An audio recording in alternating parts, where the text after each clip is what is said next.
И наша тема сегодня я называю или назвали эту тему таким образом: Духовный Египет. Я и раньше думал поделиться с вами этой темой, но я оставлял это на потом. Мы поговорим о некоторых откровениях и тайнах, связанных с Египтом, точнее с духовным Египтом. Если живы будем, Бог даст нам милости. В следующий четверг мы поговорим об одной теме, которая будет называться «Духовный Вавилон». И после этого мы поговорим о тайне Содома. Итак, есть три вещи, которые больше всего говорится в Библии, особенно в Старом Завете, чуть-чуть и в Новом. Это Содом, это, Содом или Гоморре, это Вавилон и это Египет.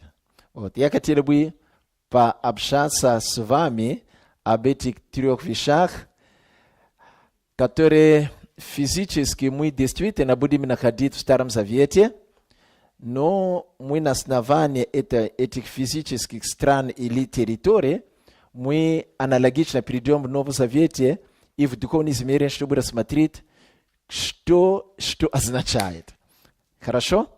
Поэтому сегодня мы поговорим о духовном Египте.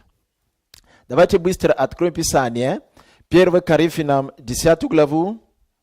И мы прочтем с 1 по 6. И мы можем читать дальше. 1 Коринфянам 10 главу. Это апостол Павел наставляет церковь и говорит: «Не хочу, братья и сестры, оставить вас в неведении, что отцы наши все были под облаком, и все прошли сквозь море.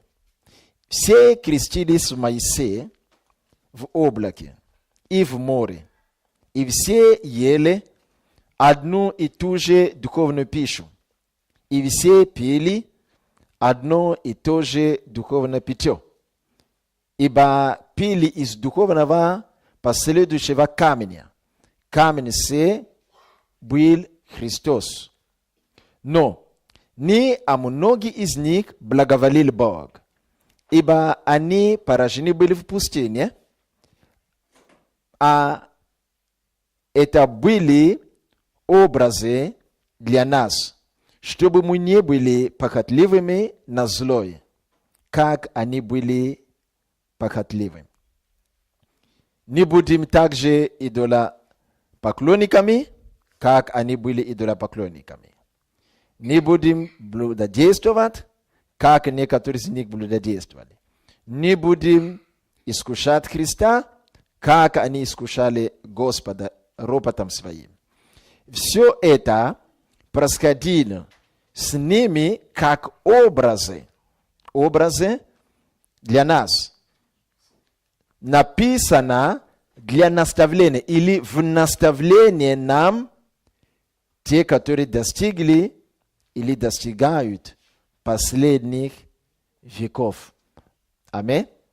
Итак, в 6 стихе написано: это все были образы для нас, чтобы мы не были похотливыми на злое. И в 11 стихе повторяется: все это произошло с ними как образы,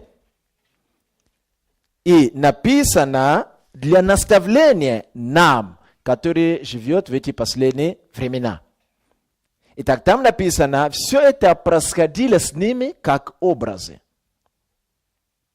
То есть то, что происходило с ними, с народом, первым народом Божиим, начиная с того времени, когда Моисей был призван, и до тех дней, когда Иисус Навин начал вводить их в обетованную землю. Все эта история многочисленных годов или лет. Апостол Павел от Духа Святого говорит, что все это для них было реальностью. Ani жили этим, они так жили, это происходило с ними. Но для нас это образы, именно эти образы необходимо использовать для наставления святых последних дней, последних времен. То есть получается, что мы не можем закрывать глаза на то, что происходило с первым народом Божиим, когда Бог вводил их из Египта. И хотя для них это было реальностью, они сами, живя так, имея такие отношения с Богом, не стремились к тому, чтобы кого-то научить. Но Бог использует именно то, что они переживали, и выводит их как образы, которые становятся основанием для того, чтобы наставлять грядущее поколение, то есть нас. Аминь. Поэтому мы не можем не учиться на основании этих образов те реальные события, которые происходили с первым народом Божьим. Поэтому сегодня как раз нам уместно принять некоторые наставления на основании этих образов, на основании того, что переживал тот народ. Это начинается с тем, как написано, они были крещены в Моисее, в облаке, в море, все ели одну и ту же пищу, пили одну и ту же воду, но не о многом благоволил Бог. И в разных случаях их похотливости Бог истреблял часть из них. Или они падали в пустыне, были поражены в пустыне. А это был образ для нас, для того, чтобы мы не были похотливы на зло, как они, чтобы и мы тоже не были поражены. Хорошо. Мы с вами помним, что Бог призвал Моисея, и Он направил его, чтобы вывести народ свой. То есть дети Авраамова, Исаака и Якова, которые 400 лет находились именно в Египте. В данном случае, в той истории их, Египет это реально физическая страна. В то время Египет было как такое могущество царства. Это было некий центр экономического прорыва и политический. И также с духовной точки зрения Египет был очень подкованным. Это был центр магов. Это был центр глубочайшего прорывного идолопоклонства. Поэтому Египет в то время физическая страна, физическое царство возвышало себя и было на высоте и в экономическом плане, и в политическом плане, и касательно мудрости человеческой, и касательно идолопоклонства, где я верю, что тогда престол сатаны был там. Поэтому там было такое серьезное идолопоклонство, оккультизма, что когда Моисей будет превращать жезл в змей, эти маги тоже они с легкостью превращают свои жезлы тоже в змей. И мы знаем, что когда Моисей был направлен Богом, он пришел в Египет и стал перед фараоном. Итак, что такое Египет в духовном плане?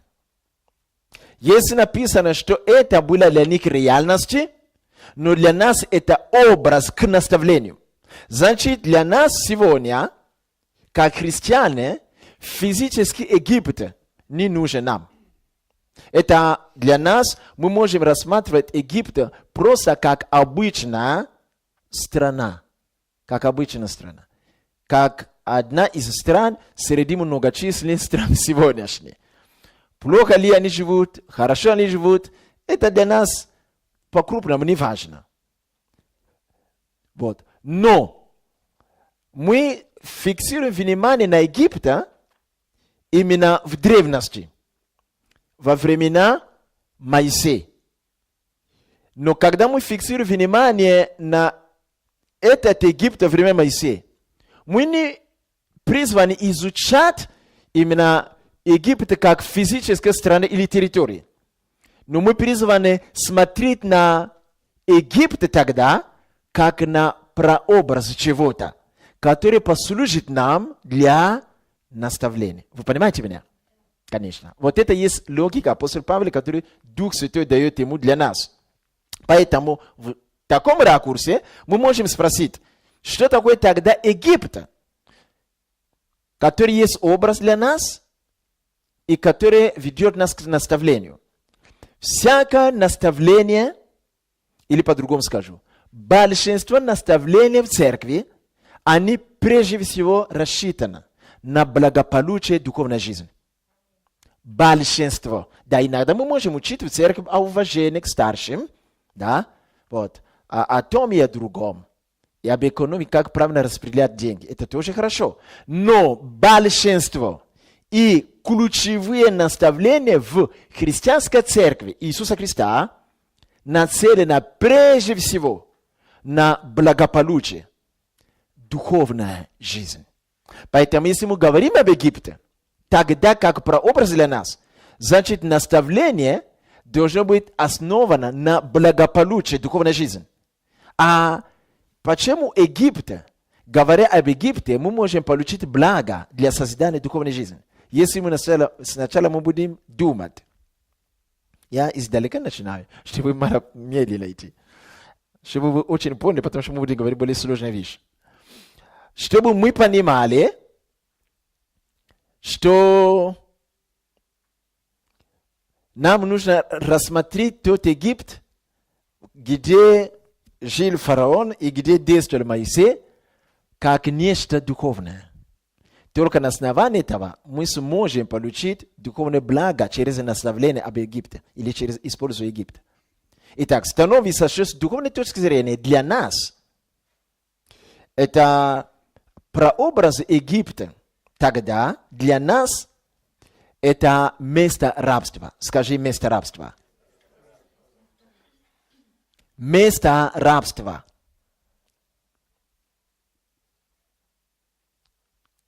Место рабства и выход из Египта означает выйти из рабства. Это место идолопоклонства. И выход из Египта означает выход из идолопоклонства.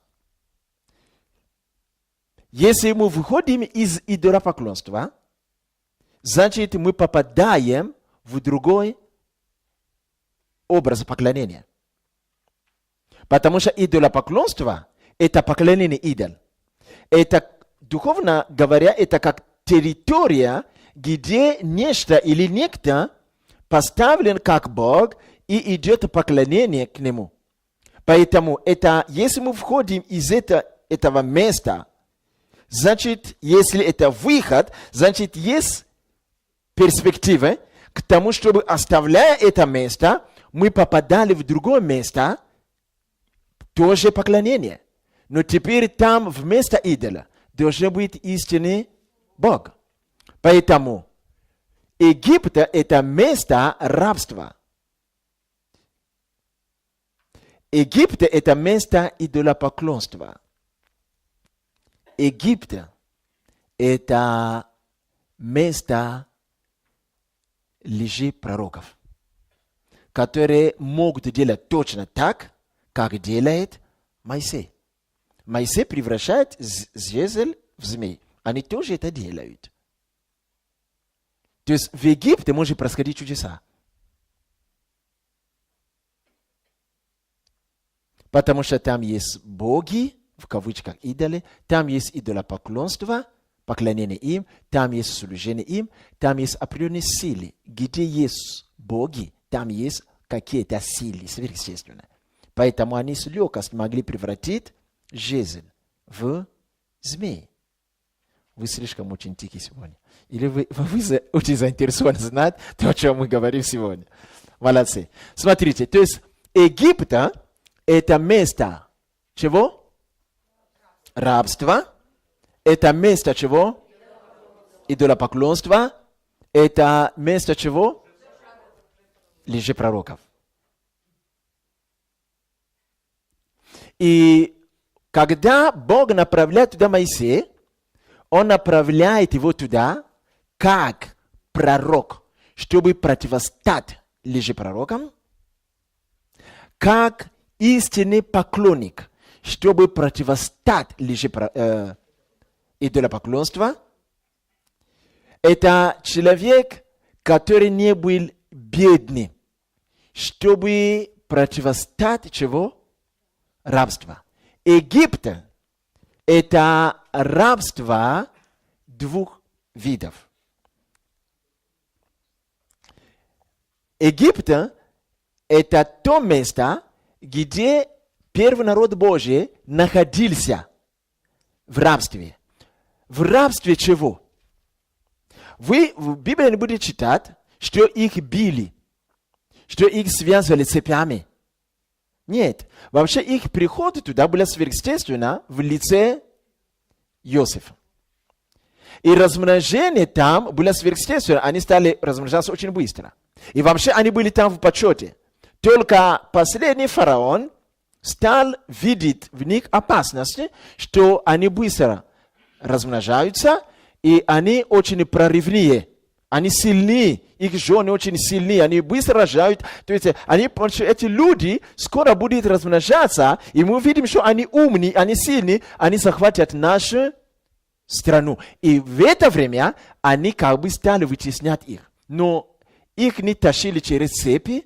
То есть не было такого рабства, которое мы где-то можем фантазировать. Что это было за рабство? Это было экономическое рабство.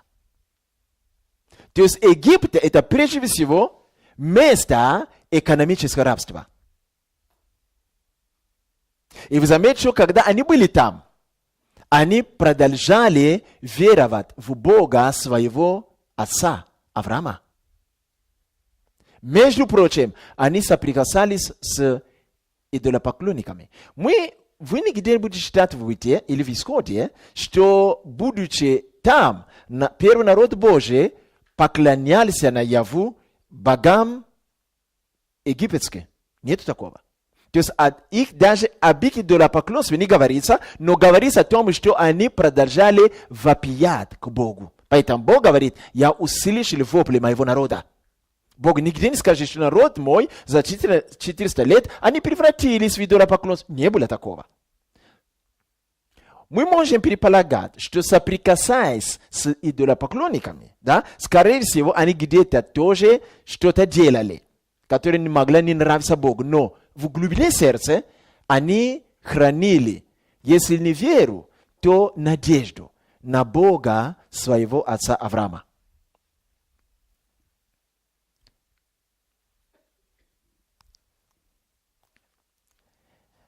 Хорошо, мы чуть-чуть посмотрели, что такое Египет. Мы будем расширять именно понимание о духовном Египте дальше. Хорошо. В то же время, чтобы люди вышли из Египта, им нужен освободитель. Им нужен Моисей. Когда Бог призвал Моисея, Он сказал: я услышал вопли, и я вижу слезы моего народа, я вижу, как притеснители их угнетают их, но я теперь иду туда, чтобы освободить их. То есть в Египте идет Бог. Чтобы люди освободились от духовного Египта, надо, чтобы сам Бог пришел туда. Он сказал: я иду туда, чтобы освободить мой народ. Но из-за того, что Бог не находится в плоти, ему трудно освободить свой народ. Поэтому он начинает использовать орудие в лице Моисея, который находится в плоти. Поэтому Моисей становится голосом Бога, Моисей становится силой Божией, Моисей становится посланник от Господа. Итак, всякий Египет, чтобы люди вышли оттуда, это территория рабства, экономически прежде всего, это территория идолопоклонства, это территория чего еще? Лжепророков. То есть лжедуховных сил. Нужен, чтобы Бог пришел туда в лице конкретного человека или конкретных людей. Скажи, пришел. Египет также является прообраз рабства греха или рабства беззакония. На самом деле, если мы посмотрим первый народ Божий, как они жили в Египте, мы не скажем, что это был народ, который грешил налево и направо. Нет. Поэтому на основании этого мы даже не имеем права сказать, что Египет это место греха. Это египтяне. Но Бог имел отношение к Египту не из-за египтянин, а из-за своего народа. И нигде Бог не сокрушается, говоря, что с тех пор, как они стали жить в Египте, они застряли в грехах. Не было такого. Но почему-то мы часто можем сказать, что Египет это также образ или прообраз рабства греха. По сути, если рассмотреть, как я уже сказал, мы там образ греха не находим. Но почему-то во многих проповедях мы так выражаемся, что освобождение от Египта значит освобождение от греха.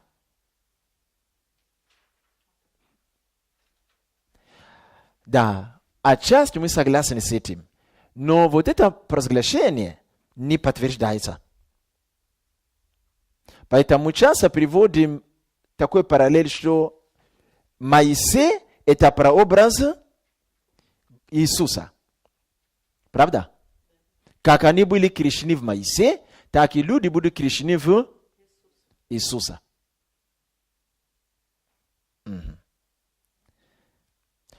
С этой точки зрения, как будто бы похоже, как будто все сходится, потому что Иисус Христос пришел на землю, что освободит нас от чего?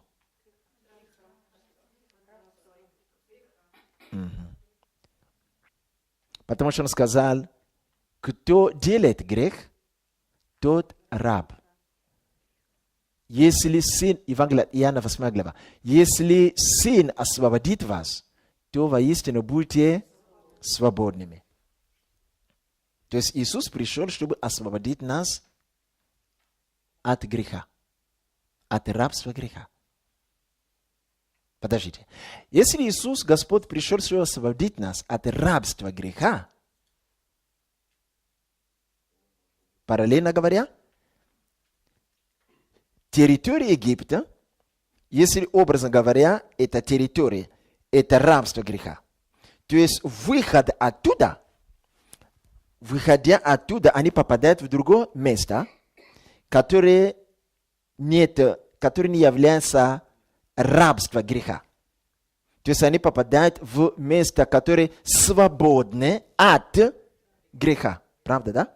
Значит, находясь в место свободное, в смысле, это место далеко от того места, это место отличается от того места, назовем это аренда свободы и рабство греха. Если это они вышли, попали в другое место, это далеко от этого, это место отличается, это означает, что они здесь уже не в рабстве греха, они в свободе. Это значит, что они никогда не могут согрешить. Или не так? Подождите. Если я побыл в месте, где комната, например, или территория, где грязь, и пришел кто-то, да, вот, брат Егорович пришел и вытащили меня с этого места, где грязь, освободили меня, омыли и переместили в место, где чисто и где нет грязи. Значит, когда я нахожусь там, на меня не будет грязь. Как бы я ни ходил там, я не могу больше пачкаться. Правда? Но если Господь Иисус освободил нас от греха, тогда мы не могли бы уже грешить. Но почему получается, что иногда можем грешить? Это значит, что, скорее всего, я рассуждаю вместе с вами, скорее всего, Господь Иисус не освободил нас от греха. Подождите, но что-то не сходится. Если мы были освобождены от греха, тогда мы свободны, мы не могли бы грешить.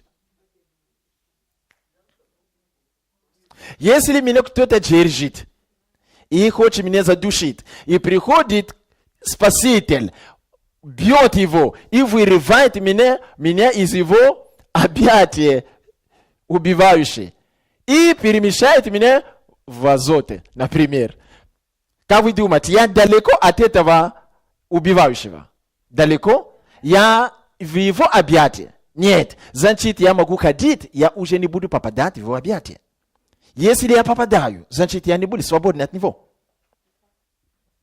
Господь Иисус Христос пришел, чтобы сделать много чего. Самое первое, что сделал Господь Иисус, это примирение людей с Богом. И второе, что сделал Иисус, это возвращение нам того, что потерял Адам. И третье, что сделал Иисус, Он открыл нам дверь, где мы могли бы иметь способности, скажи способности, чтобы преодолевать грех. А если и грех попадает, что мы могли получить прощение и очиститься от него. Да? Поэтому апостол Павел говорит, пусть грех не господствует над вами. Вы уже не под законом, а под благодатью. Вы теперь господствуете над. То есть Иисус Христос принес нам способности, что мы были способными не грешить, но господствовать. А если даже и уже согрешили, не успели господствовать, чтобы получить прощение, очиститься и опять пробовать господствовать над грехом. Это значит, что в данном объяснении стало быть, что не очень правильно отождествлять Египет с рабством греха. Потому что когда они вышли из Египта, они туда больше не попадали. Но когда они вышли из Египта, то, что мы перечисляли, преследовали их. Потому что Египет на самом деле, образно говоря, в духе, это экономическое рабство. Это место идолопоклонства. Это место проявления чего? Лжепророков, лжесил.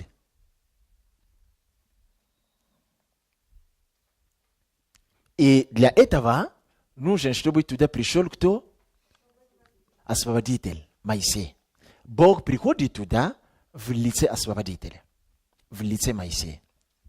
Давайте приземлить это к нашей жизни. Итак, хорошо. Стало быть, что Египет, можем также отождествить Египет с миром. Мы часто говорим, или Библия говорит нам, что хотя мы в этом мире, но мы не от этого мира. Мир – это система. Система мира не связана с одним государством. Это общая система мира. Даже если какое-то государство хорошее по-своему, но все равно все находятся в этой общей системе мира. Именно эта общая система мира и называется Египет. То есть Египет, образно говоря, также является прообраз общей системы мира. А в мире доминирует рабство чего? Экономическое рабство. Поэтому из-за того, что там есть экономическое рабство. За все отвечает серебро. Тот, кто находит больше серебра, он начинает господствовать над другими. Из-за того, что там доминирует богатство, и там в мире или в духе мира, в этой системе, появляется главный Бог, который способен конкурировать с Богом истинным. Это Мамон. Вот, это то, что происходило в Египте. Поэтому давайте сделаем маленький резюме. Египет, где был первый народ Божий. Нам это не интересно физически. Это всего лишь история. Но как наставление, Бог дает нам посмотреть на Египет с духовной точки зрения. И мы понимаем, что Египет это прежде всего общая система мира. Дух мира. Египет это место лжепророков, лжесилы или демонической силы, проявления силы. Египет это место идолопоклонства. Египет это место духовного рабства. Вот именно Моисей приходит туда, чтобы освободить людей именно от этого Египта. Это означает, что нужно, чтобы были Моисеи, которые призваны и посланы Богом именно к людям, которые находятся внутри Египта, внутри мирской системы в идолопоклонстве. Всякий человек, который не находится вне Египта, он порабощен этими тремя бедствиями. Это деньги. Если он не богат, то какой-то богат удручает его. Это идолопоклонство. Всякий человек, который не в Боге, чему-то или кому-то поклоняется.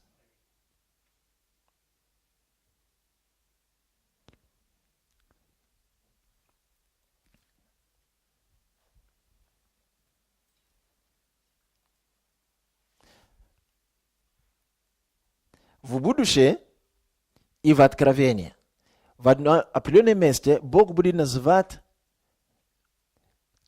территорию Израиля сегодня ли, в прошлом ли, или в будущем, не знаю. Потому что это пророческая речь.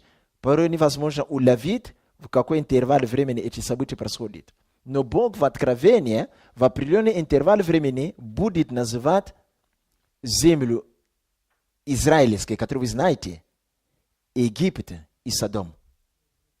Это написано в Израиле, в откровении. То есть, опять же, Господь поднимает название Египта. О чем Он говорит? Он говорит о рабстве экономическом. Он говорит о проявлении духа Мамоны. Он говорит об идолопоклонстве. Он говорит о системе мира. И для того, чтобы избавиться от этого, должен прийти Моисей. Бог должен прийти через Моисея. Поэтому Моисей становится прообразом Иисуса, который пришел в Египет. Аминь. Как Моисей пришел в физический Египет, так Иисус приходит в духовный Египет. Он приходит в Израиль, чтобы избавить своих. Но как свои не приняли его, то, что он сделал, то он обратил внимание и на язычников. Потому что Израиль, Египет, духовный Египет, не только на территории Израиля, но мирская система окутан весь мир. И кто может избавить людей от мирской системы? Как прообраз Моисея. Это Иисус. Поэтому Иисус Христос приходит, чтобы избавить нас именно от мира. И избавляя нас от мира, мир это как территория. Хотя это и система, это как территория. И Он избавляет нас от этой системы, чтобы ввести нас в другую территорию. Как эта территория называется? Царство Божие. Или в глубине Царства Божия есть другой территории, ну, не то, что другой, такой же, но только по-другому, во Христе. Поэтому Господь взял нас с одной территории, которая является системой мира, чтобы ввести нас в другую территорию. И вот тут мы избавлены, мы свободны, потому что человек, который в Царство Божие, да, он в Царство Божие, он не в Царство мира. Вот тут мы избавлены. Но касательно греха, мы избавлены отчасти. На самом деле нам дано просто благодать. Чтобы используя благодать, мы могли брать вверх и господствовать над грехом. Поэтому, по сути, Египет, прообраз, это не есть рабство греха. Это экономическое рабство. Хорошо. Кто сегодня может быть Моисей? Братья и сестры, когда родился физический Моисей, который мы знаем в то время, он родился в трудных временах. Это в то время, когда египтяне, чтобы ослабить детей Авраамова, которые жили у них, они решили убивать всех младенцев мужского поля. Моисей родился именно в это время. Всякий, кто родился, или всякое служение, которое рождается, или всякий дар, который рождается от Бога в трудных временах, это дар, это служение, это человек, прообраз, как Моисей. Это значит, это человек, это служение, это дар нацелено на то, чтобы освобождать людей от духовного Египта. Когда в трудные времена, времена гонения, времена кровопролития, Иисус родился в это же время. Когда Иисус родился, Ирод восстал. И что делали в то время? Убивали всех детей. Когда есть трудные времена духовные, когда есть сильное гонение, но Бог дает нам благодать родить какой-то дар, родить какое-то служение, начать что-то посреди трудностей. Именно это становится орудием в руках Бога, подобно Моисею, чтобы освобождать людей из ад. Откуда? Из Египта. Поэтому, если Бог дает или даст тебе начинать какое-то служение в духовные трудные времена, или какой-то дар ты начинаешь вынашивать или начинать рождаться в тебе в тяжелые трудные времена, знай, что Бог будет использовать это для того, чтобы освобождать людей от духовного Египта.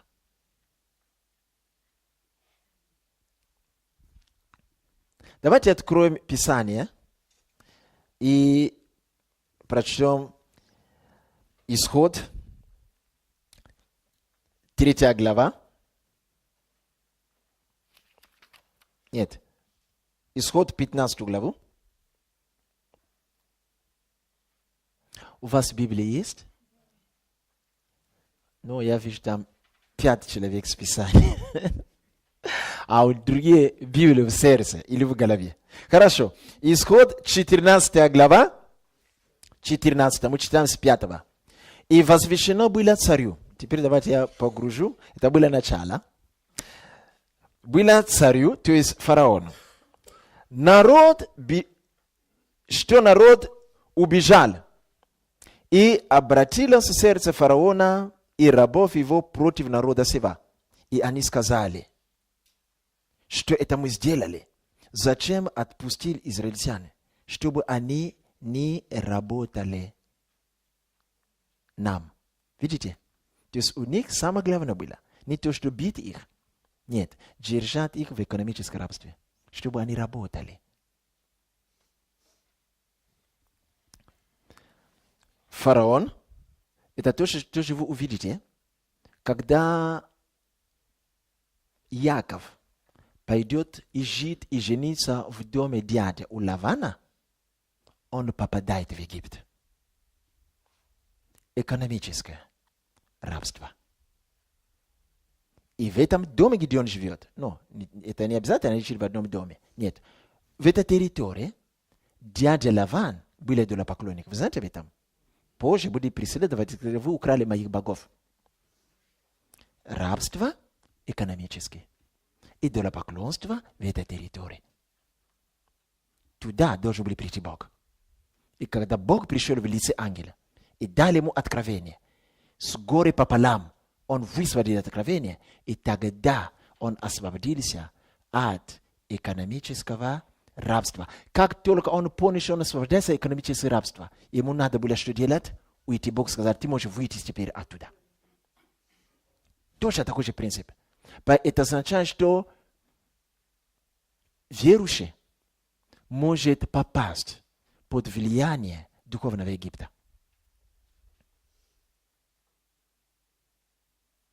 Это духовная вещь. Это не определенная человеческая, физическая территория.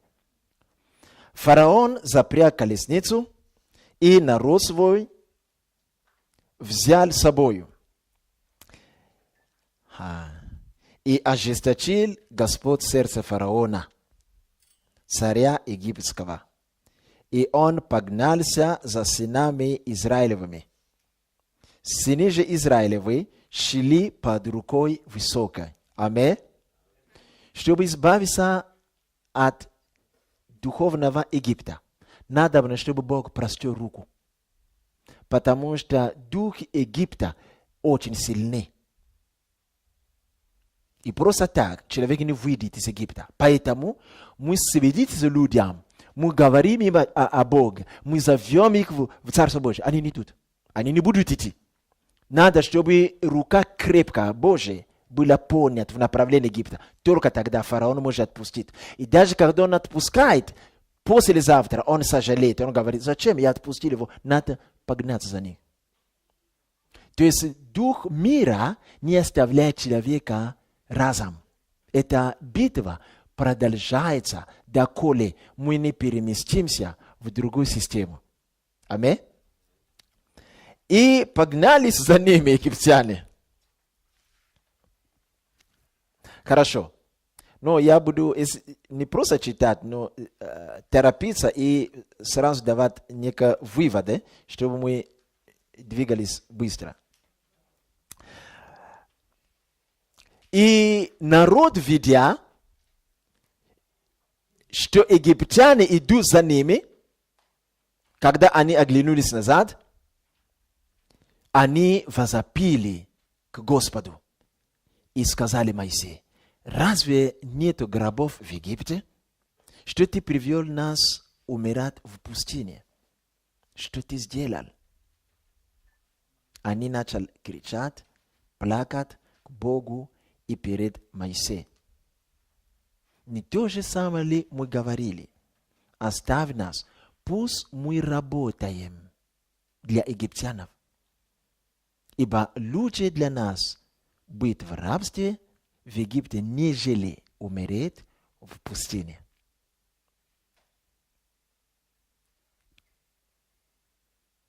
Моисей сказал, не бойтесь, стойте и увидите спасение Божие.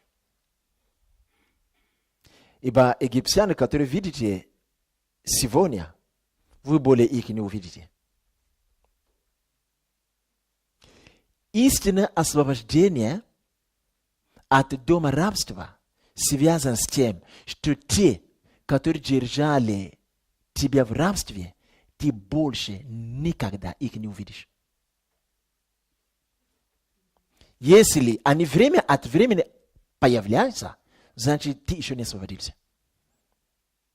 Но сказали об этом. Вы увидите руку Божью сегодня. Это означает, что вы эти египтяне, именно эти, они же смотрели, они видели физических египтян. Они сказали, вот именно эти, этот народ египтяне, который вы видите своими глазами сегодня, вы больше их не увидите. Это выражение «больше их не увидите», это говорит об окончательном освобождении, перемещении с одной территории в другой территории. С одной системой в другой системе. С одной формой поклонения в другой форме поклонения. Перед одними богами в сфере или в территории перед другим Богом. И вот это больше не увидите. Вы забудете, что это было. Как они выглядели. Вы больше их не увидите. Только будьте спокойны и верите Господу. Аминь. Аллилуйя. И пошел Моисей, и Моисей начал молиться, и возопил Моисей к Богу. И сказал, 15 стих, Господь сказал Моисею, что ты вопиешь ко мне? Смотрите, всякий раз, когда мы чувствуем, что рабство преследует нас, в данном случае это армия фараона и сам фараон, мы же сказали, это образ для нас. Сегодня мы можем не переживать рабство от людей. Но эта армия, это прообраз тьмы. Определенные нечистые духи, которые держат нас в рабстве. Это может быть рабство нищеты, это может быть рабство идолопоклонства, это может быть рабство определенные духи. Вот они вроде отпустили нас, но преследовали. Есть освобождение и освобождение. Когда нечистый дух выходит из человека, начинается освобождение. Но освобождение еще не закончилось. Вы со мной? Когда Господь расправился с первенцами именно в Египте, фараон сказал, так, идите, скажите тому Моисею, пусть он возьмет свой народ и все, что у них, пусть уходит отсюда, не хочу их видеть. В этот же день, к вечеру сказали, они уже ушли с утра. Он сказал, что мы сделали? Видите? То есть даже когда демоны уходят, они будут собираться и говорить, что мы сделали, почему мы сдали позицию. Нет, туда надо вернуться, надо опять взять его. Поэтому тот факт, что фараон сказал, уходите от нас, оставьте нас в покое, он сам об этом сказал. И они спокойно, быстро собрались и ушли. Как только они ушли, до него, до фараона дошло, что да, они ушли, как вы сказали, и тут же они передумали. Нет, надо вернуть их обратно. Поэтому всякий дух нечистый, который держал нас в какой-то сфере в рабстве, изгнали его, или мы освободили с него, проходит время, он думает, советуется, говорит, нет, мы зря сдали позицию, мы должны туда вернуться. Поэтому освобождение, когда мы получаем освобождение от демонов, разбиваются силы демонические, это всего лишь начало. Потому что они будут советоваться, и у них тенденция собрать компанию, чтобы вернуться и оккупировать нас снова. Чтобы положение, первое положение, второе положение было хуже, чем первое. Они сказали, нет, надо забрать их обратно. И теперь фараон сам сел на коне и взял армию. И они взяли оружие. Понимаете, когда израильтяне находились в рабстве, работали там для фараона, фараон не всегда, и нигде написано, что фараон сам приходил, чтобы смотреть. Нет. Некоторые из этих не видели никогда фараона лицо в лицо. Они никогда не могли воображать, сколько армий вместе взято в Египте находится. Там были просто надзиратели, 2 или 3, которые приходили, ну, не сколько, сотни приходили и иногда ругали их, говорили, вот, кирпичи делают то и другое. Но в тот день, когда они вышли или выходя, они обнаружили, что сам фараон и всю армию, они стали преследовать их. Они поняли, что хуже стало. Поэтому они сказали, лучше ты бы оставили нас, потому что сам фараон нас не бил. Он даже не показывался. То есть, когда начинается освобождение, демон уходит, начинается серьезная битва. Поэтому некоторые из вас могли сказать, вроде я пережил освобождение, но мне стали сниться хуже сны. Я начал чувствовать себя хуже. Почему? Потому что как раз сам фараон начинает выходить. Чтобы сказать, как мы могли сдать позиции? Нет, мы должны вернуть их обратно. Теперь, если он атаковал нас только одним духом, он возьмет 7 дух или 40 духов. Вот тут написано. Фараон сказал, что соберитесь, ребята, пошли. И когда они посмотрели, сказали, нет, теперь караул. Теперь и один момент здесь. Вы знаете, что когда Иосиф был продан в рабстве, вы со мной? Кто продал Иосифа в рабстве? Братья. И кто купил Иосиф? Которые повезли и продали в Египте. И написано, что они купили его и шли. Они использовали верблюда и шли, и покупали, и торговали. Вы о море читали? Там? Нет. Это значит, что были пути, которые связывали эти земли, минуя море. Но когда Бог вывел их из Египта, Он не повел их простыми путями. Это значит, что когда Бог освобождает нас от рабства, это не произойдет обычно. От того и мы можем знать, что мы получаем освобождение. И когда Бог вывел их, я до этого не читал просто. Потому что когда фараон услышал, что народ ушел, находится перед морем. Они сказали, они сами заблудились там тогда. Мы пойдем и возьмем их, потому что сзади мы египтяне, а впереди море. Они даже, я думаю, что они стояли, думали, ну как это Бог запутался. Освобождая людей, не ведет их подготовленные дороги хорошие, но загоняет их сам в тупик. Конечно. То есть, когда Бог как бы загоняет нас в тупик или позволяет, что нас загоняет в тупик, знай, что время чудес настало. Как только мы чувствуем, что все обстоятельства, и даже как бы даже ангелы Божьи, и пастыри-служители, все, что они делают, как будто бы нас загоняет в тупик, где вообще мы можем просто упасть, потому что сзади враги, а спереди что? Море. То есть тупик, мы не знаем, что делать. И там заканчивается вся надежда. Тогда время чудес начинается.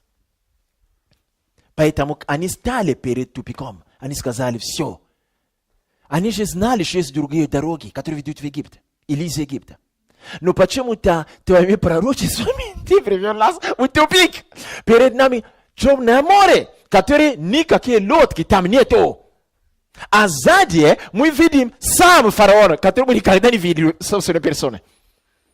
И сатана нам не открывался. Мы боролись с демонами. А теперь стало хуже. Сам сатана с павшими ангелами нападает на нас. Что это за освобождение такое? Что это за пророк Моисей такой?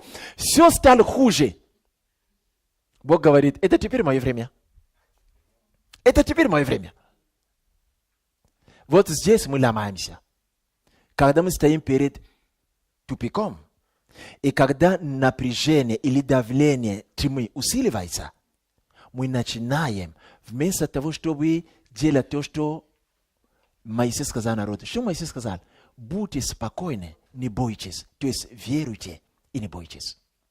Именно мы здесь оставляем веру. Мы здесь начинаем роптать на людей. Мы здесь начинаем искать, кто виноват. Мы здесь начинаем оставлять церковь. Мы здесь перестаем молиться. Мы здесь начинаем роптать на Бога. Поэтому чудеса уже не происходят.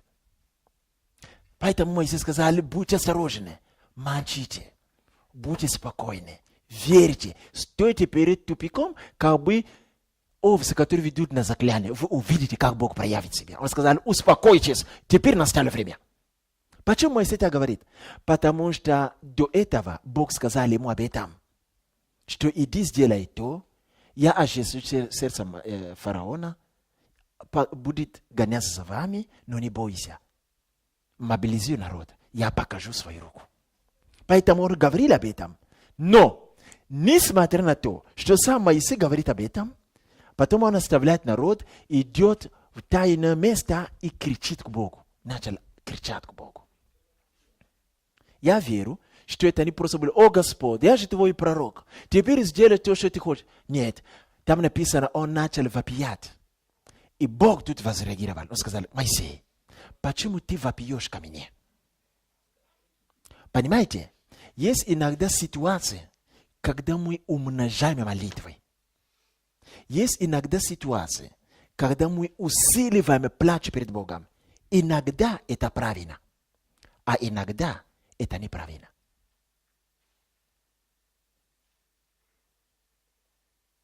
Есть ситуации, когда мы становимся перед тупиком.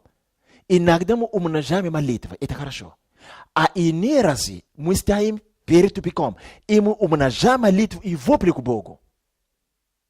Бог говорит: замолчи. Вот то, что он сказал Моисею. Моисей, замолчи. Моисей, замолчи. Некоторые молитвы в таких ситуациях неуместны. Эти молитвы проявляют неверие Богу. Бог сказал: замолчи, Моисей. Что ты вопьешь ко мне? Что ты пришел? Мы поощряем всякую молитву. Бог сказал: перестань молиться здесь. Я не хочу слышать тебя. Поэтому иногда мы можем увидеть, как братья и сестры подходят, говорит: мы делали то, вы за меня молились, и церковь молилась, теперь стало хуже, давайте еще будем больше молиться. И мы встаем, начинаем: Господи, если ты был бы, почему это произошло? Этими молитвами мы отворачиваемся от Господа. Некоторые молитвы не нужны. Они проявляют 100% неверие и ограничивают действие Бога. Как только Моисей начал вопиять, Бог заговорит с ним: замолчи здесь. Что ты вопьешь ко мне? Что ты кричишь? Замолчи. Мы же знаем, что Бог всегда поощряет нас всегда молиться. Правда? Оказывается, не всегда. Вот здесь он остановил молитву Моисея. И еще он говорит: что ты вопьешь ко мне? Это бесполезные крики, это бесполезные, это не нужно. Он сказал: смотри, иди к морю, возьми жезл, который я дал тебе, простери над морем и открой море. Всякий раз, когда Бог дает какой-то дар родиться в трудные времена, какое-то служение родиться в трудные времена, или какой-то человек Бог призвал в трудные времена, это как маленький Моисей. Но когда он будет служить людям, некоторые люди, когда он будет служить, они будут попадать в тупики. Ему захочется усилить молитвы. Господь говорит: не нужно. Ты же априори были призваны для этого. Когда Бог призвал Моисея, когда куст горы не сгорал, Бог не говорил с Моисеем о море. Но Бог имел схему. От того дня, когда Он сказал: сними обувь с ног твоих, и до того дня, когда Моисей открывает море, не Бог будет открывать море, а Моисей. Бог это имел в план и уже сказал об этом в своем сердце. По логике Бога, это уже совершилось. Алло? Угу. Поэтому, когда Моисей стоит и говорит: Господи, ну смотри, они идут. Бог говорит: замолчи, ты мешаешь моим планам. По моим планам, именно этот тупик требует, чтобы ты просто стал и понял жезл. Что такое жезл? Аминь. То есть, когда говорят, что вы служили мне, все равно стало хуже. Стало хуже, хорошо, уходи в сторону. Как эта проблема называется? Назови эту проблему и подними руку. Подними руку. Подними руку. Подними руку. Подними руку. И все. Там не требуется пост. Скажу вам, все чудеса, которые Бог делал, с того дня, когда Бог сказал Моисею: сними руки, сними обувь с ног твоих, и до того дня, когда они прошли сквозь море, Maise skôla kadiniano pastirsa. Ni razon. On si volish dielal to, shto bog gavarele modielat. Kardon diel na barot, bog di destwal. Kardon diel to na to, on destwal. Поэтому чудеса связаны прежде всего с послушанием. А иногда вместо того нам проявит послушание, мы умножаем молитвой. Бог сказал, замолчи, перестань молиться. Быстро, время настало, иди стань перед морем. Ты, Моисей, я дал тебе жезл. Подними знак власти.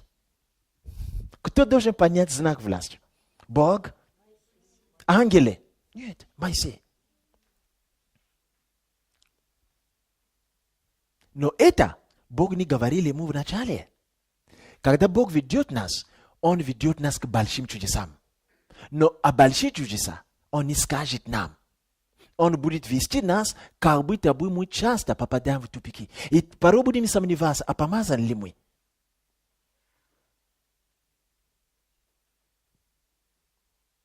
Моисей время от времени хотел отказаться от этого. Говорит, но они не любят меня. На меня наезжают, меня всегда кричат. Нет, оставьте меня в покое. Бог говорит, иди тут. То есть, и тут тупик, и тут фараон с армией. И, конечно, умеется умножить молитву. И Бог говорит, не молись, замолчи. Иди подними жезл. Скажи, подними жезл. Скажи, подними жезл. Скажи, подними жезл. Сегодня мы поднимем жезл здесь. Аминь. Скажи, подними жезл. Скажи, подними жезл. Аллилуйя. Всякий тупик не требует много молитвы. Всякий тупик требует, чтобы ты поднял жезл, если у тебя есть жезл. Бог сказал, ты подними жезл и открой море. Бог нигде не сказал, что я позволю мне, я открою море. Нет. Он сказал, ты подними жезл и открой море. А я позабочусь о другом деле. Хорошо, я не буду читать дальше. Написано, что когда Моисей усвоил, поднял жезл. Написано, всю ночь он держал жезл поднятый. И из-за того, что жезл был поднятый, ветер дул по морю всю ночь. Это написано в Библии. Там же, дальше. Ветер – это Бога. Ветер. Поэтому, когда мы понимаем жезл, вихрь Божий поднимается. Жезл не понят, вихрь Божий не поднимется. Вихрь Божий зависит от Моисея. Когда Моисей поднял жезл и держал жезл над морем, он не молился, он ничего не говорил, он просто держал жезл. И когда он держал жезл, вихрь Божий, дуновение Божие, дул по морю, написано всю ночь. Это означает, что реальные чудеса, чтобы избавиться основательно от Египта. Вы помните, что такое Египет, да? Требует время. Море не открылось за секунду. Это то, что мы всегда хотим. Иногда мы должны держать знак властью долго над событием. И когда он держал, ветер дует, ветер дует, ветер дует. Я верю, что когда ветер начал дует, они ничего не заметили. Вода была как была. Море бушевало как бушевало. Но через 4 часа они заметили, что с берега что-то начинает вытесняться. Вау, удивительно было. Они сказали, что сегодня мы увидим. Вы знаете, что народ не знал, что море откроется.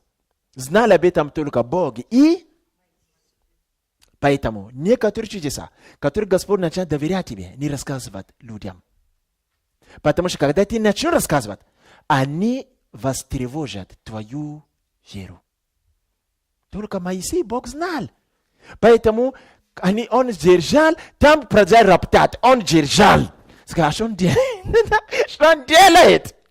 Мы хотим, смотрите, они скоро догонят нас, а он стоит над морем. Что он делает? Вместо того, чтобы молиться. И через 5 часов ночи они почувствовали, что море как будто бы кто-то вытесняет. Это удивительно. Понимаете, многие из нас, мы же бывали на море, да? Ты упадешь в море, когда ты видишь, вода как будто кто-то вытесняет. Когда улица Большая Садовая начинает открываться. Вау, что происходит? Моисей стоит и держит. Понимаете, поэтому написано, что чудеса, которые Бог показали этому народу, да? Ни один народ на земле не имели такой благодать увидеть. Я верю, что они стояли. То есть, с одной стороны, они плачут, с другой стороны, они радуются. Они думают, мы спим, что ли? То есть, вода, как будто кто-то поднимает их. Мы просто читаем об этом. Надо представить, как это все происходило. Ты убежишь оттуда, потому что это слишком сверхъестественно. И маленький Моисей, большое море двигается в течение всей ночи. Это значит, что Моисей не спал. Это значит, что они не спали. Потому что это чудо привлекло внимание. Даже маленькие дети не могли спать. Потому что это был шум, когда вода пойдет.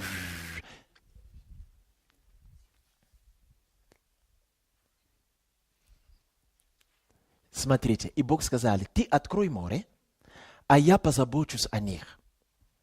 Итак, над ним был столб огненный.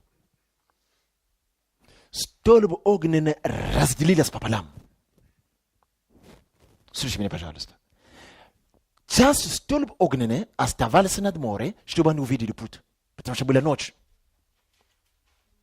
А другая часть столб огненный двинулась за ними и стала между фараоном и народом Божьего. И это столб огненный усилился до такой степени. Давайте прочтем. Что там написано? Что из-за этого облака стал между ними, и египтяне не могли шевелиться. И они ждали. Эта штука, когда-нибудь уйдет. Когда уйдет, мы догоним их. То есть то, что Бог поставил между ними.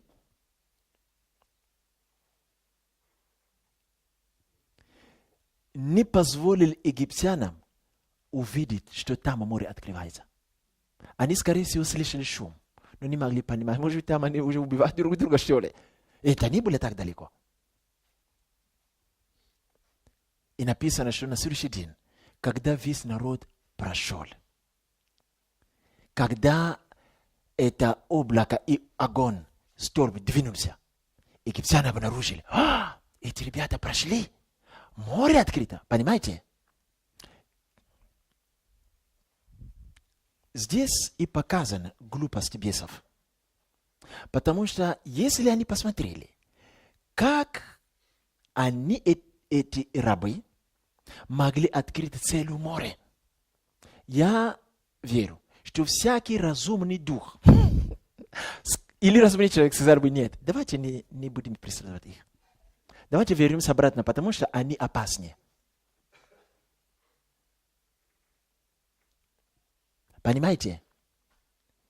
Мы порой боимся людей не из-за того, как они выглядят, но мы боимся людей из-за того, что они способны сделать. Правда? Эта логика также относится к Богу. Когда Иисус был в теле, по-человечески невозможно было его бояться. Он выглядел как обычный еврей. Но когда он умножал хлеба или изгонял бесов, все впали в страх. Сказали, кто это? Надо быть очень глупый дух или глупый человек, чтобы видеть, что эти рабы открыли море впереди. И еще имеет желание преследовать их. Надо быть очень глупым, потому что если они открыли море, значит они тебя победят. Это означает, что египтяне были одержимы. Когда человек одержимый, он порой не понимает, что является опасным для него. И они преследовали. И вошли также в это. Они пошли по морю или в море вошли. Потом Бог сказал, теперь, Моисей, все вышли? Да, вышли. Хорошо. Подними опять твой жезл. Если кто-то жезл Моисея открыл море, это же жезл способен что сделать? Аминь. Вы помните, это логика, я всегда тяну это везде. Если кто-то может врачевать, он способен убивать. Если кто-то может сделать зрячий, он способен сделать слепым. Потому что меч Господа, он обоюдоострый с двух сторон. Если можно резать вниз, значит можно резать вверх. Моисей понял эту систему, сказал, хорошо, Господь. Он стал с жезлом. Он не молился. Скажи жезл. Он держал жезл. И все. И вода начала бушевать и соединиться. И все враги потоплены были до основания. Наша тема называется «Духовный Египет». Это означает, мы обрисовали, что такое Египет в духе для людей. Пока мы не пройдем море, Египет будет всегда преследовать нас. И чтобы мы прошли море, нам нужен некто по имени Моисей. Скажите мне, что означает имя Моисей?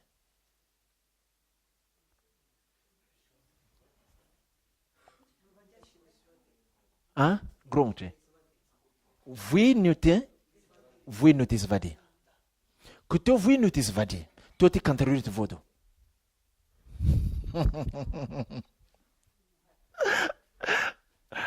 Кто вынут из воды, тот и контролирует воду.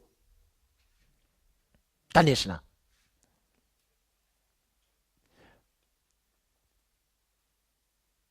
Кто вынут из воды, взятый или вынут из воды, вынут из Египта, тот и контролирует Египта. Когда Иисус родился, Ирод хотел убивать детей. Бог сказал, чтобы они убежали и спрятались где? В Египте. И когда это убиение младенца закончилось, Бог вынул своего сына откуда? Он и есть хозяин Египта. Кто вынут из воды, он имеет власть над водой. Нет, вы меня не поняли. Нет. Кто вынут из воды, Моисей означает вынут из воды, он имеет власть над водой.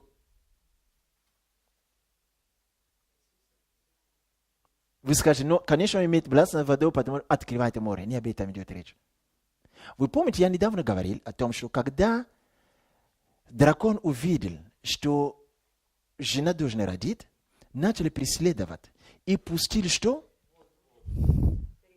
Реки. Воду, как река, следом за жену, чтобы увлечь убить. Вы помните, что я говорил о первом народе, который проходил море? Это то же самое. Там пророчески сказано. И кто помогла жене? Земля помогла жене. Земля захватила что? Воду. Но вот то, что я читаю, вы видите, что там вода – это море, а земля вообще тут ни при чем. Потому что жезл Моисей как раз и остановил реку, которую дьявол пустил. Это армия фараона. Я же говорил об этом. Армия фараона физически, ребята, названа рекой. Или вода из пасты дракона, как река. Когда Моисей понял, он законтролировал эту реку. И море закрылось. И армия фараона потоплена. Аминь? Ну хорошо, слишком сложно.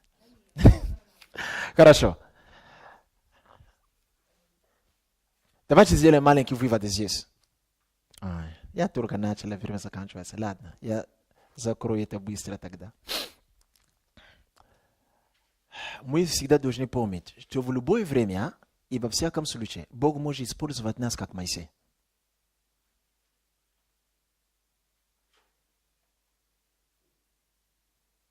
Потому что, с одной стороны, Моисей это как некое иносказание, указывающее на Иисуса, который есть главное семя, но у него есть, от него сходит прочее от семени. Правда? То есть Иисус начинает рождать, образно говоря, других, которые похожи на него.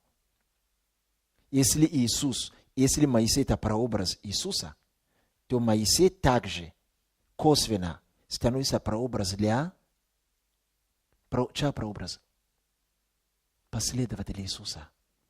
Семя от семени. Если Моисей это прообраз Иисуса, то Моисей также, косвенно говоря, является прообразом последователей Иисуса или учеников Иисуса. Потому что они есть семя от семени. Семени от семя. Друзья наши друзья, это наши друзья. Если Моисей прообраз Иисуса, то Моисей, косвенно говоря, прообраз тех, кто вышел из Иисуса. То есть каждый из нас может по воле Божьей, может быть употребляем, использован как Моисей. И когда люди будут перебегать с тупиками, время поднять жезл. Теперь мы читаем, когда они вышли оттуда, когда Бог говорит, что вы выйдете оттуда, Он сказал, я выведу вас из дома рабства, и когда вы выйдете из дома рабства, я обеспечу вам жизнь на другой территории. Это хорошая земля, где течет что? Молоко и мед. Это обетованная земля. Хорошо. То есть схема Бога в голове и в сердце. Одна территория покинули, переместились в другую территорию. Дом рабства, дом свободы. Дом идолопоклонства, дом поклонения Иеговой. Дом лжи пророков, дом истинных пророков. То есть Бог видел это, вышел оттуда, попали туда. Прыгнули оттуда, попали туда. Но когда мы читаем, вы увидите, когда они вышли из Египта, последний шаг, который сделали, выходя, это море, которое закрылось за ними. И они больше не видели этих египтян. Об этом Моисей сказал, правда? Что вы этих египтян больше не увидите. Это был первый этап освобождения от Египта.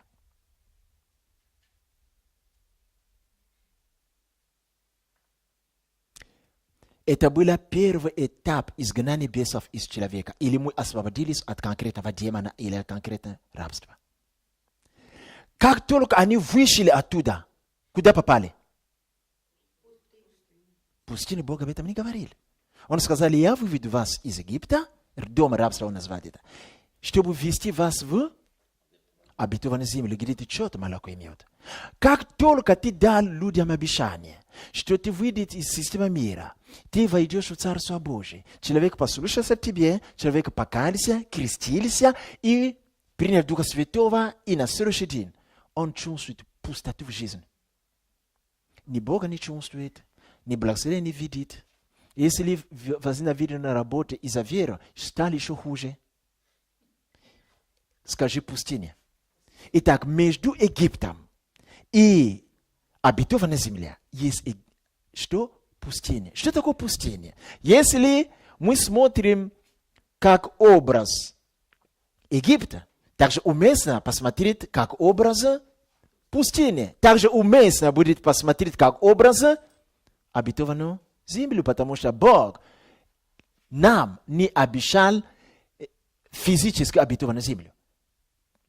Поэтому у них было это для нас образы. Аминь. А что есть пустыня? Пустыня – это следующее уровень освобождения от Египта. То есть на самом деле запах Египта продолжается даже за океаном, за морем, в пустыне. Пустыня – это место, где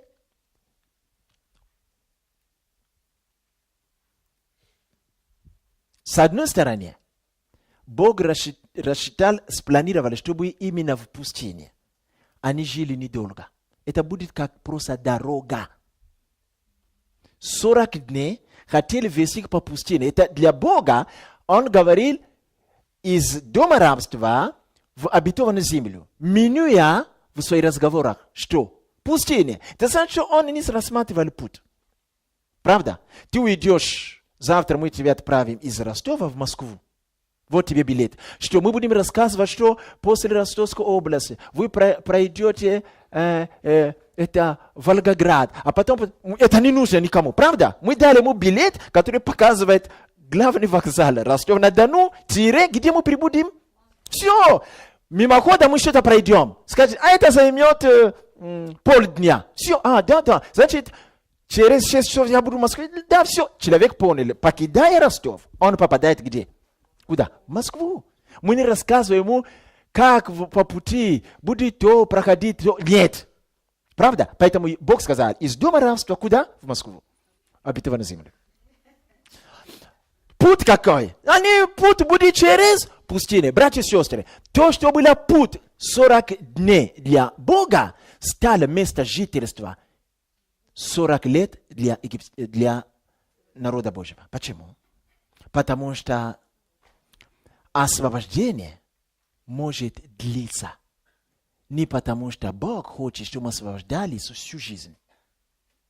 Если мы освобождаемся от чего-то всю жизнь, хотя мы когда-то уже пережили начало освобождения, демоны двинулись, оставили нас, мы поняли это, но проходит время, мы чувствуем опять это же одержимость или это же давление, которое длится. Мы должны знать, дело не в Боге. Потому что по логике Бога, пустыня это всего лишь короткий путь, короткий мост, чтобы попасть в обетованную землю. Но почему? То, что было путь, дорога для Бога для 40 дней, стало для израильтян, что? Место жительства 40 лет.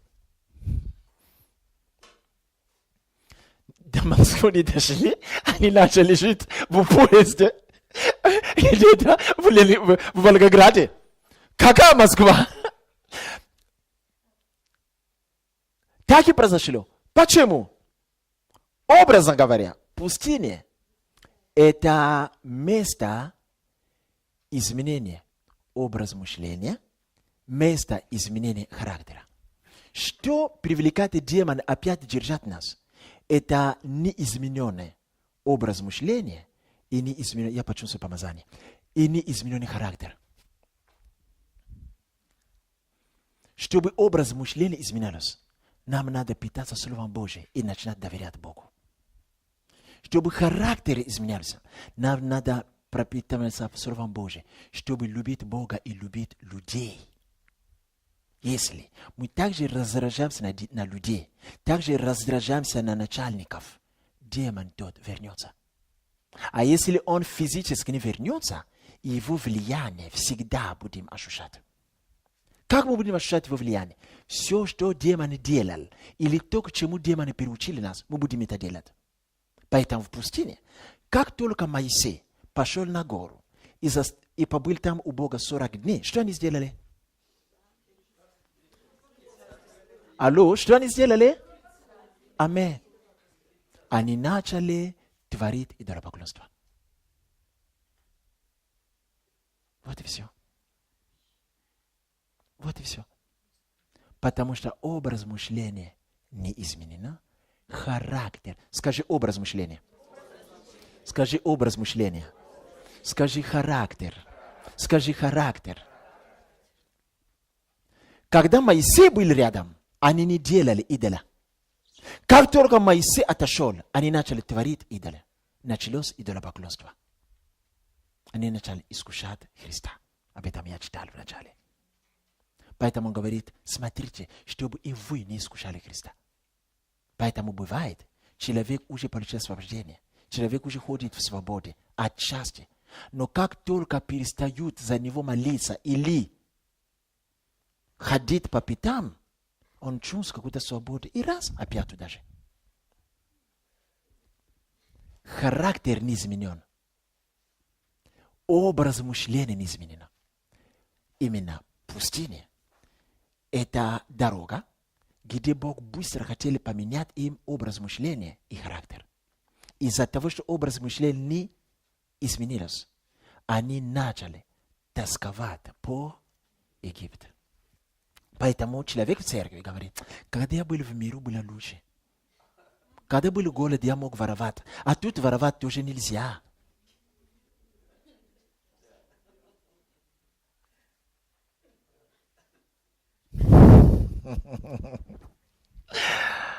Там можно было хоть маневрировать. А здесь, ой. И не дай Бог, что придут в церковь, начнут пророчество, что у меня грех. Нет, лучше не надо. И человек ходит и тоскует по миру. Да. Я занимаюсь бизнесом. Мне сказали, что у меня будет прорыв. Но уже 3 года ничего не происходит. Вообще, когда я работал у того человека, хотя он плохо вел себя, но лучше было. Что-то меня благословили, я не вижу это. Но когда я просто работал у дяди Лавана, хотя он меня били по почкам, но зато меня кормили. Лучше было. Зачем мне свобода финансовая? Который приходится сам трудиться, ночами планировать. Нет, я спал, шел только на работу. Меня платили. Вот. Они сказали, что мы там ели мясо. И что еще кушали? Так хрустили. Какой лук? Он говорит, мы там кушали мясо и лук. А здесь нету мяса, и даже лука нету. Как будем жить? Разве вы думаете, что Бог, который открыл море, не предвидел, что до обетованной земли есть ни воды, ни курицы? Вот он начал бросать им курицы с неба. Бог это планировал, но просто они начали это просить через негодование и бунт. Они просто должны были спокойно сказать, Господь, хорошо, спасибо тебе, но нам это кушать тоже надо. Но мы знаем, что ты позаботишься об этом. Молодцы, ребята. И к вечеру ангелы принесли вы. Но они начали бушевать против Бога и против Моисея. Сказали, давайте поставим себе начальники. Знаете, вы не понимаете об этом. Смотрите, мы поставим начальники, чтобы вернуться куда? Я спрошу вас, они помнят, каким путем они покинули Египет. Они поняли об этом, что они прошли через открытое море. То есть, когда они говорят, поставь себе начальнику, они имеют в виду, найдем другого сильного, который откроет заново море. То есть, они говорят, найдем свой пророк, который также будет помазан, как Моисей. Моисей нам не нужен. Все равно переносим проблемы и голод. Давайте найдем другого. То есть, менталитет такой. Найдем, о чем идет речь?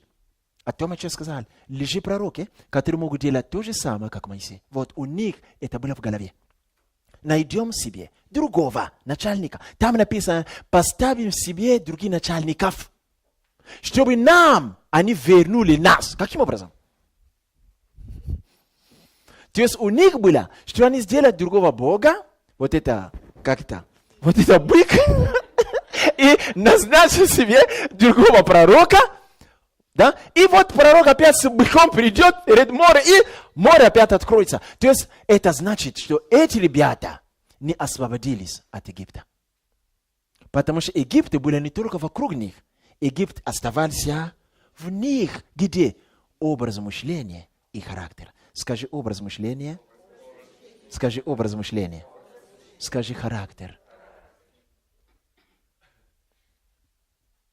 Образ мышления и характер меняется только через то, что мы впитываем в Слово Божье. Поэтому Иисус сказал, когда Иисус получил водное крещение, был наполнен Духом Святым, пошел Бог, повел его в пустыню. Скажи в пустыне. Для чего? образ мышления и характера, где должны проявиться 100% упование на Господа. Поэтому, когда дьяволы приступили в пустыню к нему, сказали, преврати эти хлеба и эти камни в хлеб. Что Иисус ответил?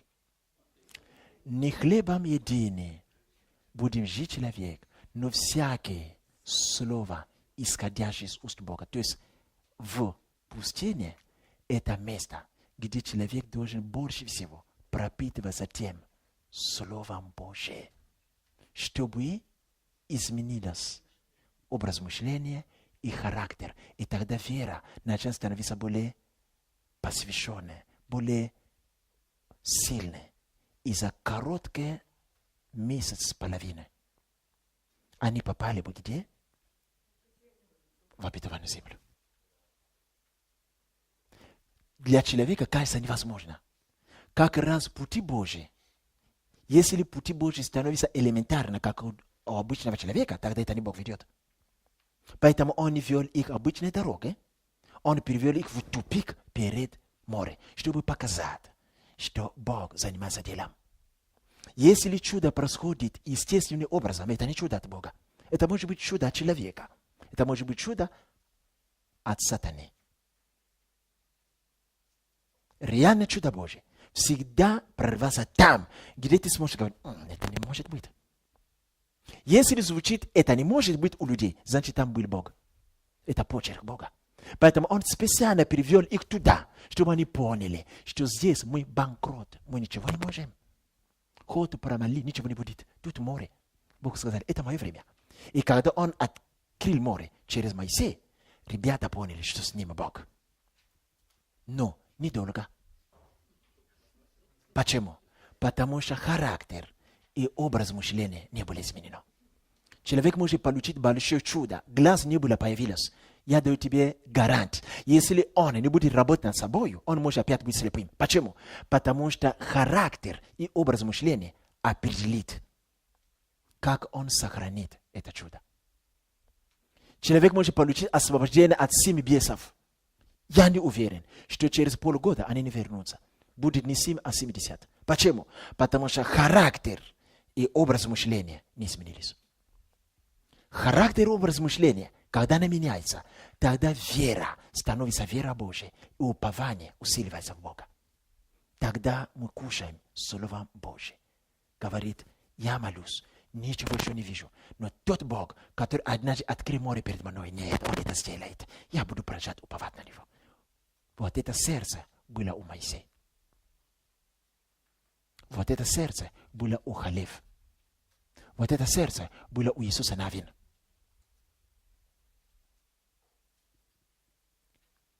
Вот эти 3 ребята, вот они и пережили глубокое изменение образа мышления и характера.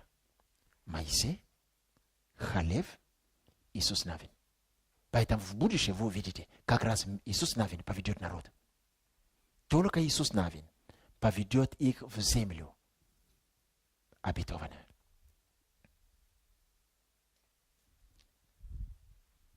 Поэтому именно в пустыне сатана искусил кого? Господа. Преврати. Почему? Голод в пустыне. Чем были после поста? Они ночью не спали. Целый день не спали. Не ели. Прошли море. Бегом. Потому что были страхи. То есть они были очень уставшие. Сонные. Кушать хотят, пить. Ничего нету. После поста 40-дневный. Сатана пришел. Преврати. Он сказал, нет, сначала Словом Божьим. Хлеб нужен, но сначала Словом Божьим. Он показал значение отношения с Богом в пустыне. Многие говорят, Господи, проведи меня через пустыню. Понимаешь ли, о чем ты молишься? А пустыню надо просить. Не надо. Сам Бог поведет тебя туда. Но когда Он проводит тебя туда, это ненадолго. Это всего лишь изменит некоторые моменты, образ мышления, характер, чтобы твоя вера появилась на другой уровень. И все, и быстро Он ведет тебя в землю обетованную. Если мы застряли в пустыне, это значит, что дело не в Боге. Слушай меня, пожалуйста. Дело не в фараона. В пустыне фараона не было. В пустыне демона уже не было. В пустыне не было ни демона, ни фараона. рабство далеко осталось. В пустыне они были сами собою. Когда мы сами собою, тогда мы испытаны. Тогда Бог ничего не делает и смотрит. Как на обстоятельства, жуткие обстоятельства, как мы будем думать и как мы будем вести себя. Вести себя – это характер. Думать – это образ мышления. Всегда две вещи определяют силу веры. Как мы думаем об этой ситуации и как мы ведем себя относительно этой ситуации. Вести себя – это характер. Думать – образ мышления. Эти две вещи являются две руки, которые показывают веру. Как мы думаем. Поэтому, когда Иисус проповедовал в одном доме, и там было много людей, 4 ребята привели своего друга, парализованного. Они посмотрели, дом был забит людьми. Иисус был внутри, и невозможно было прорваться туда. Теперь ситуация. Мы с больным человеком, и мы знаем, что решение этого человека находится внутри этого дома по центру. Но слишком много людей. Мы не можем пробиться, все хотят, нас не допустят. Образ мышления. Как мы будем относиться к этой ситуации, и как мы будем думать об этом. Характер и образ мышления. Они сказали, так, надо что-то сделать. Надо что-то сделать. Это пустыня. Нам надо попасть в обетованную землю. Что надо сделать? Они сказали, мы разоберем крышу. Если даже заплатим за ремонт, после. Об этом позаботиться после. Но сейчас, пока решение нашего друга находится внутри, мы должны пробиться туда. Это образ мышления. Кто им подсказал, что надо раздрать крышу? Я бы это не сделал. Я бы сказал, ну не получается, мы подождем, но слишком поздно вернемся домой, завтра вернемся. Видите, образ мышления. Они сказали, мы разоберем крышу. Потом ремонт заплатим, потом. Но мы сейчас, мы должны пробиться туда. Образ мышления, отношение к обстоятельствам. Если обстоятельства жуткое, как мы относимся к этому? И что мы думаем? Это воспитание пустыни. Пустыня – это место воспитания. Хорошо. Я прошу последнее местописание, и мы закончим. Ну, мы на самом деле об этом уже говорили. И на это будем заканчивать. Исход 3 глава, 7-8. И сказал Господь Моисею, я увидел страдания народа моего в Египте, услышал вопль его от пристанников его. Я знаю скорбь его. Иду избавить его и от рук тирана и вывести его из земли сей в землю хорошую, просторную, где течет молоко и мед. Слушайте, в землю Хананеев, Хетеев, Амареев, Ферезеев, Евеев, Евусеев. Вы слышите? Вроде он сказали землю просторную, землю хорошую, и потом он говорит, на самом деле эта земля занята. Понимаете, когда мы читаем Библию внимательно, понимаете, братья и сестры, когда Бог что-то делает в твою жизнь или говорит с тобой, ты будешь знать, что это Бог говорит. Тебе не нужно спрашивать у кого-то. Почему? Читай Библию вместе со мной.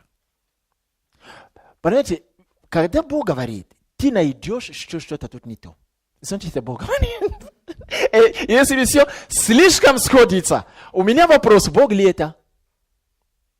Смотрите, он говорит, я выведу вас с плохой земли, рабство, все. Я слышу ваши слезы, все. Я избавлю вас. Я веду вас в землю хорошую. А пустыни раз не сказал. Сразу сказали в хорошую землю. Он расписали так, что слюни ребята текла. А потом сказали, ну эта земля там Хананеев, сыны Инаковы. Земля занята. Как это? Если это, он говорит, это ваша земля. Как он называет нашу землю, которая занята? Это не человеческое рассуждение, не сходится. Потому что для меня, если это мое, то занято может быть только мною. А там написано, это твоя земля, но она занята. Как это возможно? Итак, после того, как они избавились от фараона, они идут дорогой, лежит через пустыню. После того, как они будут натренированы в пустыне, думать по-другому, вести себя по-другому, перед трудностями, уповая на Бога, тогда, когда они приходят на ту землю, где Хевев, Хананев, они смотрят, говорят, что вы делаете на нашу землю? Вот то, к чему Бог дал им идти, образ мышления. Вот пустыня, это было место подготовки, другой образ мышления. Поэтому он сказал, землю вашу, которую я обещал вам в лице вашего отца, Авраама, Исаака и Якова. То есть в духе уже принадлежит им, но физически кто-то другой живет там. Кто определяет, физически или дух? Конечно. Поэтому в духе Бог говорит, что эта земля давно ваша, ждала вас. Вы пока были там, земля я держал. Вообще я поселил там некоторых, не будем показывать пальцы, некоторых, чтобы они вас делали, чтобы когда вы придете туда, там уже были авокадо, манго готовы. Поэтому я специально дал им жить там. На самом деле это ваша земля. Понимаете, братья и сестры, мы Бога не знаем. На самом деле это ваша земля. То есть у Бога вещи определяются тем, как Он думает и как Он определил в тайне. То, что мы видим, не то, что есть у Бога. Физически Он перечисляет там Хананеев, сыны Энаковы по 6 метров. Но как ты говоришь, это наша земля? Он говорит, да я дал им на время, чтобы они вас делали, чтобы они сделали эту землю богатой. Когда вы придете туда, дома уже построены, авокадо уже есть. То есть образ мышления должен был измениться в пустыне. Да вы, когда они придут туда, Бог, который кормил нас в пустыне, Бог, который бросает нам птицу или курицу с неба, и это картошки, Бог, который делал то, который открыл море. Нет, Хананев, уходите, это наша земля. Бог сказал, вы молодцы, вы готовы. Но вы заметите, из-за того, что образ мышления изменился в пустыне, они выражались как египтяне. Идолопоклонство, назначить других начальников и пошло-поехали. Образ мышления не изменился. Поэтому, когда они сталкивались с войной, они посмотрели и сказали, нет, эти по 6 метров сыны Энаковы, мы были как саранча. Почему они видели себя как саранча? Потому что образ мышления не изменился. Если образ мышления были изменены, они бы сказали, ты такой физически надутый, большой, ты живешь на мою землю. Так что завтра тебе не должен быть здесь. И Бог двигался. Вы заметили в Библии, некоторые времена, когда они вели себя хорошо по вере, они не воевали. Они пели песни, и враги начали убивать друг друга. Это я хочу быть там.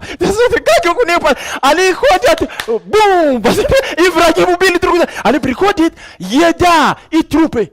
Они ни один выстрел не выстрелили. Значит, Бог хотел учить их, что война не их, а Божья. Но это все было связано, скажи, характер и образ мышления. Все эти многочисленные битвы, и их убивали, это было не потому, что Бог не был с ним. Это была беда. Образ мышления и характер.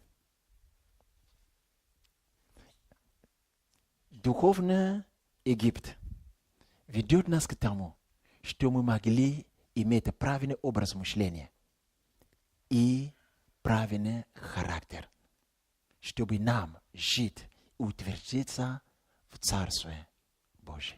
Давайте станем и помолимся.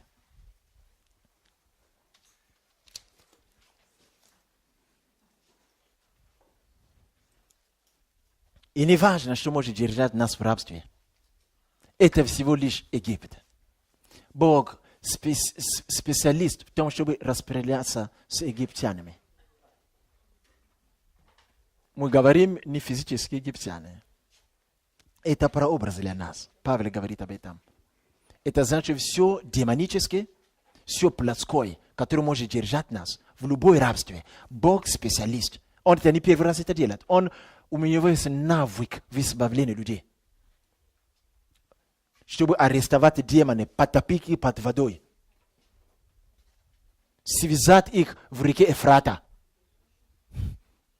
И ангелы, павшие, связаны в реке Ефрата. То есть Бог специалист держать в тюрьме те духи, которые тебя мучают, держать тебя в рабстве. Но, если не будем работать над изменением образа мышления и характера, они опять будут докучать нас.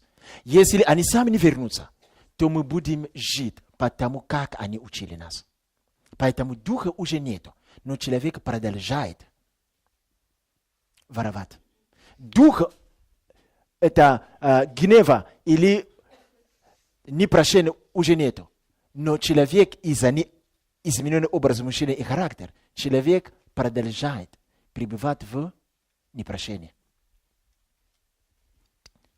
Духи уже нет. Египтяне умерли. Но то, что они пропитали там, проявили себя там, они продолжают жить как египтяне. Делать статуи, поклоняться, ставить себе начальников других, чтобы лишь чудеса проявлялись. Они это видели там. Они не были такими. Но египтяне нету. Но они так ведут себя. Да поможет нам Бог. Аминь.